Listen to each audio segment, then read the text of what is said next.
Good day, Crime Talk aficionados. This is Scott Reisch of Crime Talk. Thank you for watching. If you like the channel, please subscribe. If you like the video, hit the like button, leave a comment, and if you want to be notified of future videos or when we go live, hit that little bell in the corner.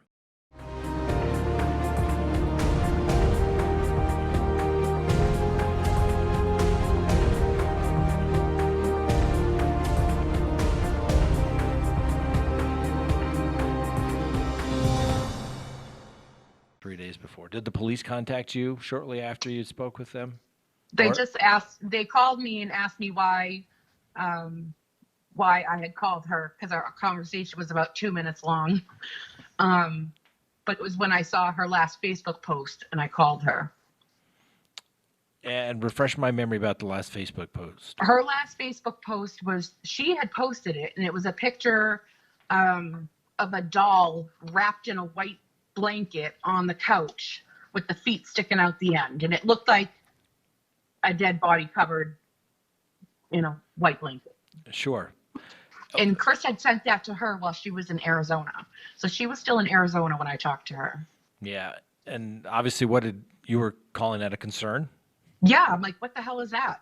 What did she say? Like, oh, she said the kids, he told her that the kids wrapped their life-size doll in a Twister mat, like that goes for the game Twister, and that they had wrapped her in that, and he thought it was funny and took a picture and sent it. And I'm like, there's no way that a 3 and a 4-year-old took that 20-pound doll and wrapped it that nicely in a Twister mat.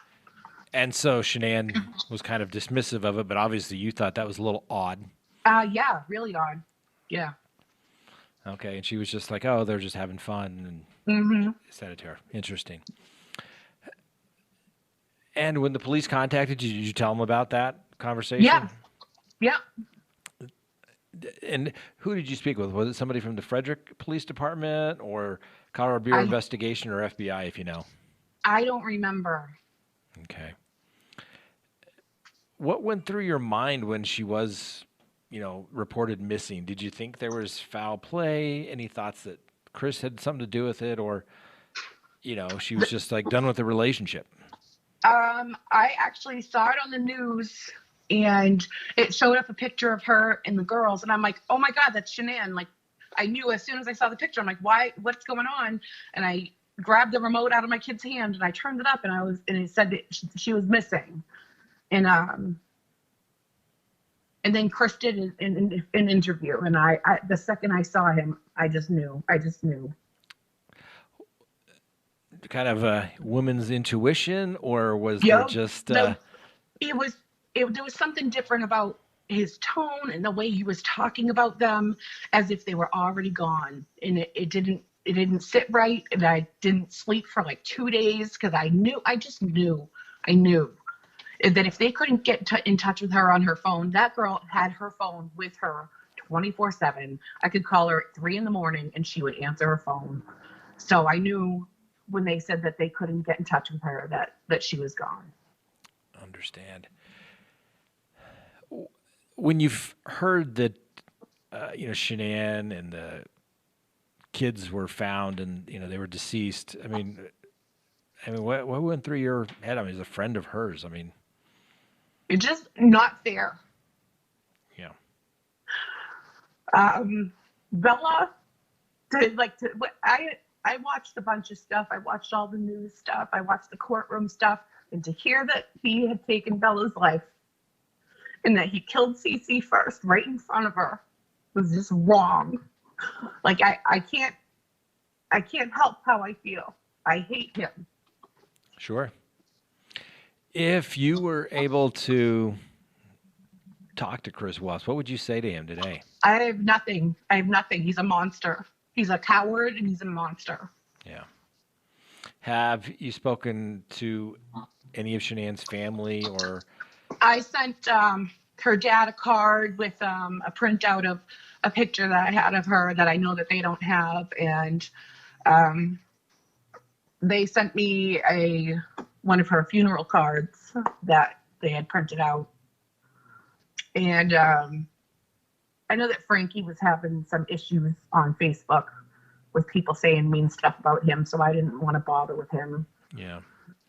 Well, obviously, I mean, you all obviously it sounds like you talked pretty regularly, and you can get to know somebody pretty well just through talking and real time and all FaceTime and all that kind of good stuff. But some people tried to, and I'm not trying to despair. They made her sound like she was a mean and overbearing, but it sounds like from your conversations, it was just very straightforward. She didn't have time to. She didn't chat. Sugarcoat anything, and that was just who she was. And when it first happened, and there were people saying that, oh, she killed the kids, so he killed her. I was like, there is no way.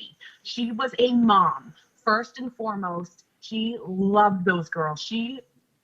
That he says that she didn't fight back. She just laid there and he strangled her. Like, there's not an ounce of truth in that, because she was a fighter. Anyone that knew her would tell you that. Yeah, as a friend of hers, and obviously you've heard the concern she had about trying to be a good mom and taking care of the kids, and all those types of things. And I remember as a father, the first child, oh my gosh, was that a sneeze? Oh my gosh, we take him to the emergency room. The second one, it was a little more of rub a little dirt on it, it'll be fine. Right. But you're still, so your kids, you just know from that experience. I mean, it sounds like she truly was a good mom and trying to do everything, make sure they got to, go to one of the right schools and, eat healthy and all those types of things. And, to say that she would have, and I mean, when you watch that interview, it's pretty clear that the detective says, oh, well, did she do something to the children? And then he kind of jumped on it. And he later said in his statement that, yeah, I'd never even thought of that until the detective brought it up. Right. I mean, I think that just shows the fact that she could not have harmed those children. Never. So, what would you want the world to know about Shanann and Bella or Celeste? Shanann was an angel. She truly was. She had the biggest heart, and she just cared so much about everyone that she met, everyone that she knew. She stayed in touch. I mean, when she moved to Colorado, I really thought we wouldn't talk as often, or we wouldn't chat as often. And it never went away. We always stayed in touch whenever, when her daughters were born. Like, I sent her stuff for the babies, and she was just such a genuine, loving person. You can't look at a picture of her and not smile, because she had the best smile, and she was just a kind woman. And the babies, oh my God, Bella was just Daddy's little girl. Yeah, it's tragic, obviously, when anybody passes away, but let alone by the hands of their own father, and then to admit to it, it's just.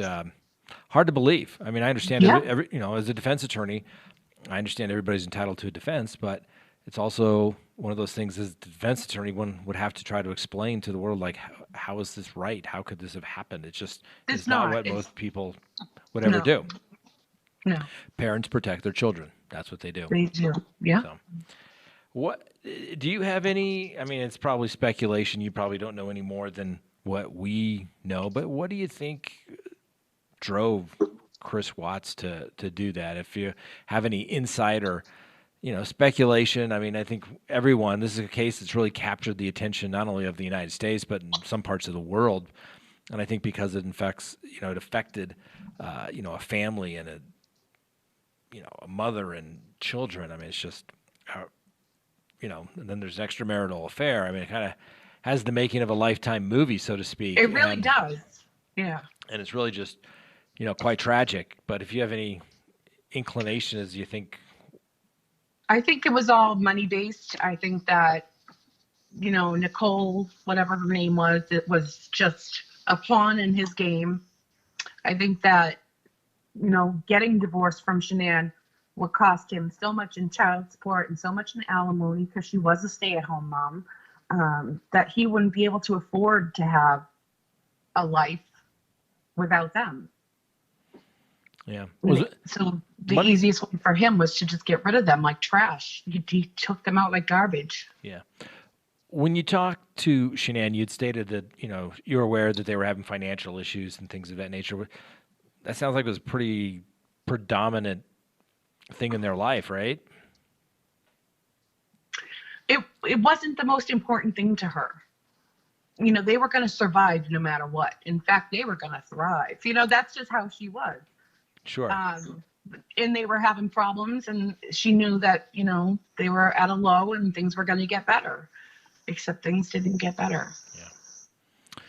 All right. Well, you know, I appreciate you taking the time to do this. I know you were feeding your own children and came out to the car because they're being noisy. Yeah. I appreciate you taking the time, and, you know, I'm sorry for your loss. You know, Thank obviously you. I didn't know her, but this is a case where I think, you know, a lot of people across the United States, not just here in Colorado, but around the world, have really just kind of wondered what happened, because no one really got a whole lot of answers, and it's still questionable whether we have the truth. So I think that he came clean in his post, you know, interviews. He had said that he found Jesus and needed to come clean about the murders, and I just don't understand. There's no reason. There's never going to be a good enough reason, because it just doesn't make sense. Yep. I understand. Well, once again, thank you for taking the time, and we will, you know, try to get this up here in the next couple of days. So thank you very much, Jill. I appreciate you taking your day. You're welcome. Have a good day. You too. Bye. Bye.